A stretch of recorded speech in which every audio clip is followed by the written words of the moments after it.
Quand on apprend une nouvelle langue, on réalise à quel point le langage non verbal et le contexte sont très importants pour accompagner les mots.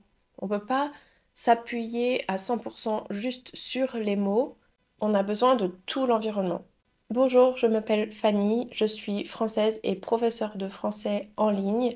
Et dans cette vidéo, je vous propose un exercice comme quelque chose que j'ai déjà fait sur ma chaîne, à savoir retrouver le contexte autour d'une phrase qui est propre à un contexte ou à une ou deux situations différentes, mais bien spécifiques. Si vous n'avez pas vu ma première vidéo, qui est le même exercice avec 10 ou 11, même 11 autres phrases, je vais vous le mettre ici ou là, je sais plus, pour que vous alliez essayer d'écouter les phrases et retrouver dans quelle situation, dans quel contexte spécifique on pourrait les entendre. Donc, à travers cet exercice, j'espère vous faire prendre conscience de l'importance du non-verbal et de l'importance du contexte quand on veut apprendre une langue et quand on veut pratiquer la compréhension orale. Les phrases sont rarement prononcées hors contexte. Vous pouvez vous appuyer sur d'autres indices que simplement les mots qui sont prononcés. Bien que vous allez voir aujourd'hui, avec les mots prononcés, vous avez quand même beaucoup d'indices pour retrouver la situation. Donc aujourd'hui, on fait l'exercice inverse, on s'appuie sur la phrase pour retrouver le contexte, mais le plus souvent, ce qui se passe, c'est que vous utilisez le contexte pour comprendre ce que la personne vous dit. Donc, je vais dire 10 phrases, je vais vous laisser un peu de temps pour réfléchir dans quelle situation est-ce qu'on pourrait entendre ces phrases, et je vous dirai ensuite la réponse. Et à la fin, je vous donnerai une 11e phrase bonus et ce sera à vous dans les commentaires de me dire, à votre avis, dans quel contexte, dans quelle situation on peut entendre cette phrase. C'est parti. Première phrase. Vous pouvez signer juste ici. Vous pouvez signer juste ici. Dans quel contexte est-ce qu'on entend cette phrase? Vous entendrez par exemple cette phrase à la réception d'un colis. Par exemple, le facteur vous apporte un colis. Vous devez signer pour attester avoir reçu le colis. C'est un exemple. Bien sûr, il y a d'autres situations où vous pouvez signer ici, mais celle-ci est un exemple fréquent. Deuxième phrase. Je vous laisse regarder. Je vous laisse regarder. Donc ici, c'est une question. Dans quel contexte est-ce qu'une personne vous demande si elle vous laisse regarder dans la situation où vous êtes dans une boutique, n'importe quelle boutique de vêtements par exemple, et que la vendeuse vous demande si vous avez besoin d'aide? C'est une demande indirecte. Est-ce que vous voulez un conseil, de l'aide, ou est-ce qu'on vous laisse juste faire un tour et regarder? Troisième phrase. Vous pouvez patienter. Vous pouvez patienter. Dans quelle situation est-ce qu'on vous autorise à patienter? Chez le médecin, dans une administration par exemple. Vous venez de vous annoncer à l'accueil, à la réception, et on vous indique la salle d'attente. Donc c'est très souvent chez le médecin. On vous indique la salle d'attente, vous pouvez patienter, attendre en attendant le médecin.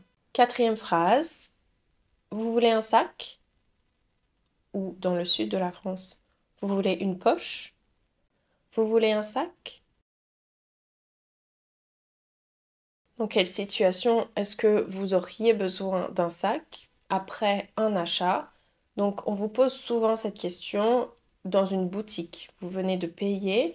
Est-ce que la vendeuse vous met les achats dans un sac, dans une poche? On dit ça dans le sud de la France, chez moi par exemple.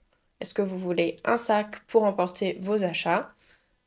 C'est pas au supermarché, c'est pas au marché, c'est dans une boutique en général où on peut vous donner un sac. La phrase numéro 5, elle est vraiment spécifique à un environnement, à un contexte.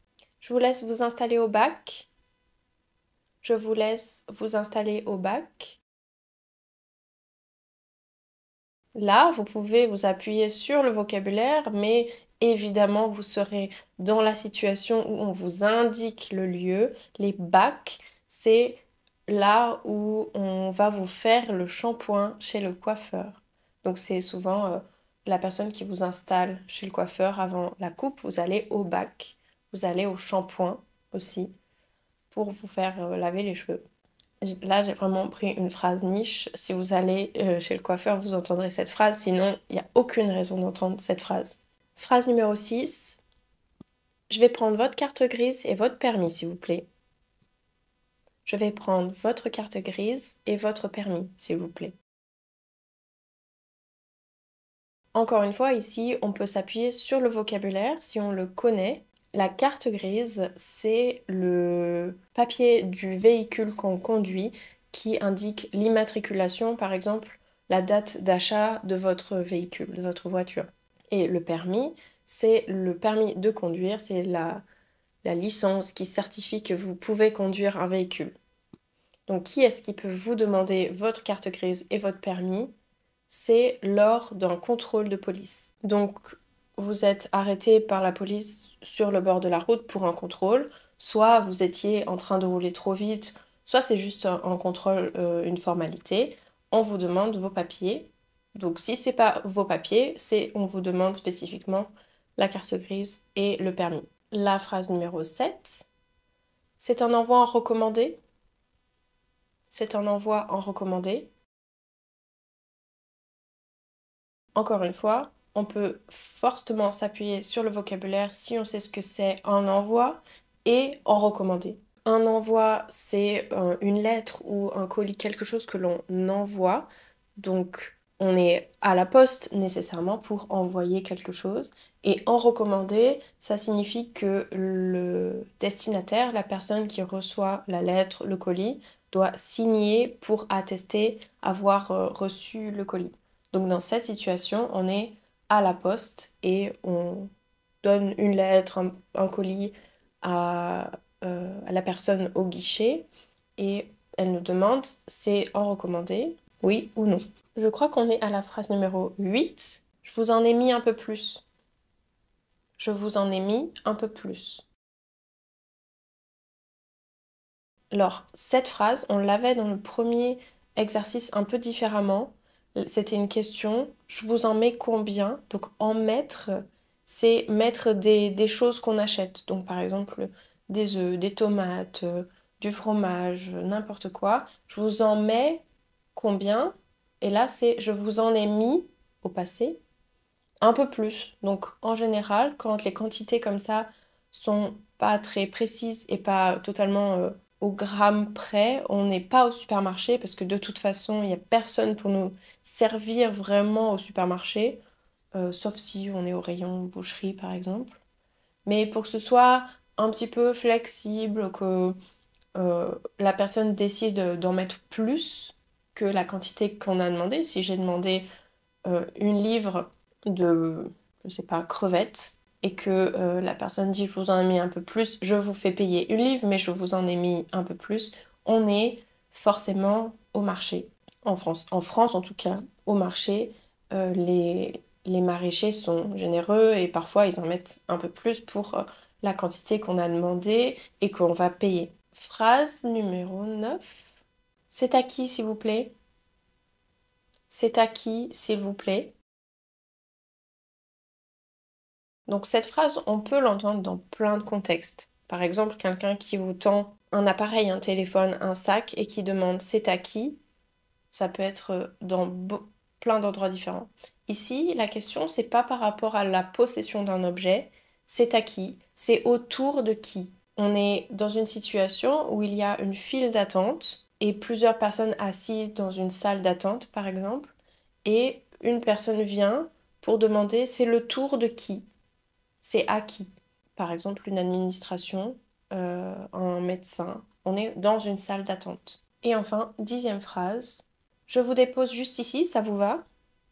Je vous dépose juste ici, ça vous va? On peut utiliser le vocabulaire, mais évidemment, on sera dans la situation où on comprend tout à fait ce qui se passe. Déposer quelqu'un, c'est on est en voiture, on s'arrête pour que la personne descende. Donc, je vous dépose, ça peut être un taxi, simplement, un taxi, pas un Uber, parce qu'un Uber, c'est on choisit la course de A à Z, donc en général on indique le point d'arrivée. C'est plus fréquemment un taxi. Je vous dépose ici, ça vous va? Je vous demande si ce point de dépose vous arrange ou pas. Est-ce que vous avez trouvé les 10 situations, les 10 contextes? C'était un peu plus niche que la dernière fois, je dirais. Quoique, pas forcément. C'est des phrases qu'on entend souvent, qui sont souvent prononcées si on fréquente ces différents lieux, évidemment. Si on va à la poste, si on va chez le médecin, si on va en magasin. Pour terminer, je vous propose une 11e phrase et dites-moi la réponse dans les commentaires. La dernière fois, la question était un petit peu vague, donc j'ai eu plein de réponses différentes et tout le monde a eu plus ou moins raison, même si moi j'avais en tête un contexte bien précis. Cette fois-ci, c'est plus spécifique. En général, il n'y a pas beaucoup d'options possibles. La phrase, c'est je peux vous encaisser tout de suite.